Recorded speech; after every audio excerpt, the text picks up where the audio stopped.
asalaamaaleykum wa rahmatullahi taala wa barakaatu man maa ngi tudd Mamadou Ndiaye maay lëkkale coordonnateur kuréelu julli géej gi. waaw fi ñuy tàmbale rek mooy waxaat alhamdulilahi rabbil alamin ni ñu ko waxe woon ca bay weesu ndax dajab tey bi day firndeel daje bee nga xam ne moom la ñu amoon jamono yële weesu ci bureau gouverneur daje woon fa ak kilifa yi nga xam ne ñoo ŋànk réew mi ŋànk ndakaaru ñoom it ñu am sas yoo xam ne tebbi woon nañu ko ngir jëmmal bés bi ngir bés bi mën a mel ni mu war a mel yàlla dogaleen ñuy dox ba jëmmi jamono ñoom ñii ñu àndaat ak ñun ngir saytu ku ci ne jéego yi nga xam ne yaa ngi koy dox naka la ñu war a def ba jéego yooyu yokk ak fan lañ ci toll ngir taaru bés bi ak taxawaayu bés bi waaye noo ngi santaat yàlla bu baax ndax ni ko gouverneur waxee léegi yàlla suturaal nañu ba lépp loo xam ne yéen a juñ ci amoon la mën na noo wax ni la ci ëpp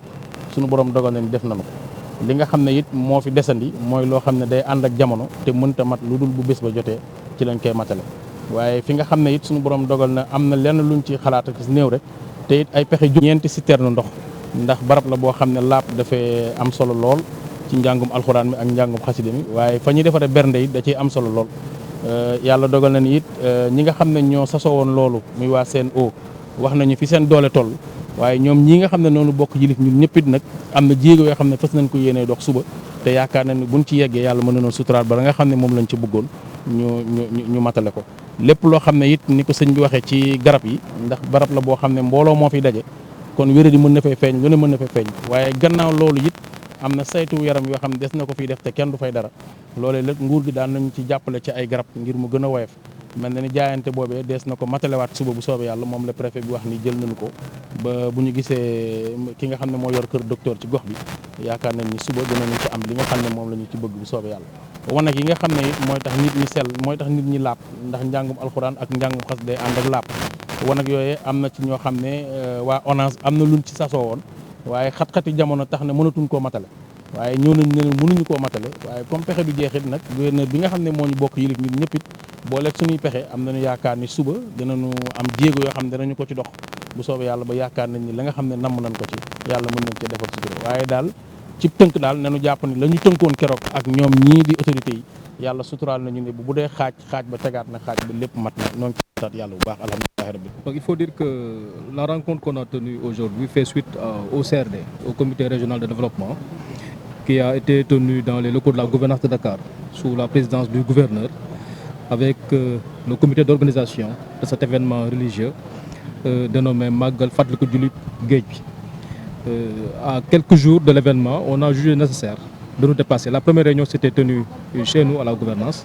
Donc cette fois-ci, les autorités ont jugé nécessaire de mobiliser l'ensemble des chefs de service qui sont impliqués, en tout cas qui sont concernés par l'organisation technique de cet événement, de venir sur site avec le comité d'organisation, tenir une séance de travail en vue de voir des recommandations qui ont été issues du CRD, qu'est-ce qui a été pris en charge et qu'est-ce qui reste à être pris en charge, afin que les chefs de service, chacun en ce qui le concerne, puissent se prononcer et donner des garanties que ce qui reste sera fait d'ici le jour J, qui est prévu le vendredi 20 et qui va se dérouler jusqu'au samedi 21. Et nous nous réjouissons de la tenue de cette activité, parce que ça nous a permis de savoir que pratiquement toutes les recommandations qui sont issues du CRD, en tout cas, ont été prises en charge, à l'exception de quelques 3 ou 4 points, à savoir la mise à disposition des citernes d'eau, parce que vous savez que l'événement coïncide un peu avec le Gamou, parce que c'est pratiquement au lendemain du Gamou, et que les services ont dû mobiliser toutes leurs citernes d'eau pour les besoins des manifestations sur le territoire national. Mais nous avons quand même donné instruction à la CNO de faire de sorte de mettre à la disposition du comité les 2 citernes d'eau dont elle dispose, et que le reste des citernes d'eau, nous allons voir du côté des autres structures que sont l'OFOR et l'hydraulique, pour que en tout cas le comité d'organisation ne puisse pas souffrir de ce déficit de citernes d'eau, afin que l'eau puisse être approvisionnée comme cela se doit à la hauteur de cet événement. L'autre problème qu'on a soulevé, à part le ravitaillement en eau, c'est le problème de l'approvisionnement des médicaments. Le sous-préfet des Almadies, je rappelle que nous sommes dans sa circonscription,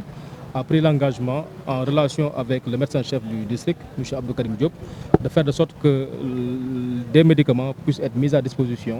de l'ensemble des pèlerins, des fidèles en tout cas, qui seront là le jour de l'événement et jusqu'après l'événement. Je crois que l'autre problème qu'on a soulevé, c'est les toilettes mobiles. parce qu'effectivement c'est l'ONAS qui s'était engagé à mettre à la disposition du comité des toilettes mobiles, mais malheureusement avec des contraintes administratives, ils nous ont fait savoir que le nombre sur lequel ils s'étaient engagés ne pourra plus être respecté. Mais quand même, il n'y a pas péril à la demeure parce que nous avons pris sur nous-mêmes, au sortir de cette rencontre, de saisir les collectivités territoriales, à savoir la ville de Dakar, pour qu'elles puissent mettre à la disposition des organisateurs, en tout cas combler le gap des toilettes mobiles, parce que je crois que les organisateurs avaient misé sur 30 toilettes mobiles et que malheureusement on s'est rendu compte qu'à 2 jours de l'événement, il n'y a que 10 toilettes mobiles qui seront disponibles. Maintenant pour le reste, on se réjouit que pratiquement ça a été largement pris en charge, à savoir les effectifs des forces de défense et de sécurité, la police comme la gendarmerie, et en plus d'être là, d'être présent avec un effectif très important, ces deux structures vont mettre à la disposition des membres du comité d'organisation des barrières à hauteur de 400 pratiquement, parce que la gendarmerie s'engage, la police s'engage à amener 250 barrières,